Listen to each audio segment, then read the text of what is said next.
VPN غیر شرعی، اسلامی نظریاتی کونسل کو شدید تنقید کا سامنا۔ علامہ راغب نعیمی نے VPN کے استعمال کی گنجائش نکال لی۔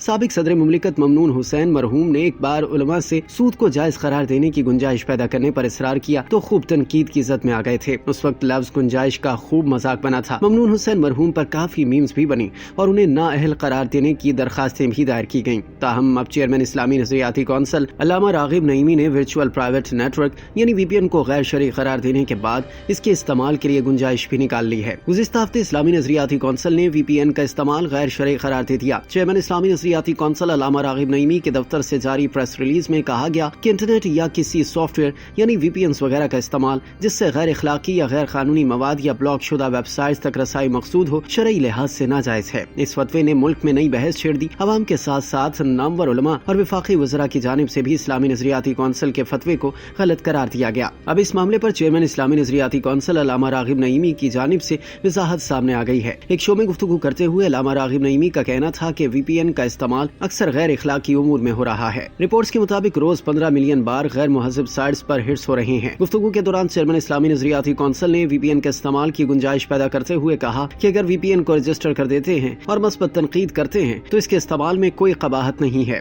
انہوں نے مثال دیتے ہوئے بتایا کہ جس طرح لاؤڈ اسپیکر اگر متعلقہ ایکٹ کے خلاف استعمال ہوگا تو اس پر پرچہ بھی ہوگا اور سزا بھی ہوگی۔ رجسٹرڈ یا غیر رجسٹرڈ VPN سے غیر مہذب مواد اور غلط پروپیگنڈا کیا جائے تو غیر شرعی ہوگا۔ علامہ راغب نعیمی کے اس بیان پر سوشل میڈیا صارفین ایک دوسرے سے مثبت تنقید کے معنی پوچھتے نظر آ رہے ہیں۔ واضح ہے کہ حکومت اس گنجائش سے پہلے ہی فائدہ اٹھا رہی ہے۔ وزیر اعظم شہباز شریف سمیت تمام وفاقی وزراء اور سرکاری محکمے ایکس تک رسائی کے لیے باقاعدگی سے VPN کا استعمال کر رہے ہیں۔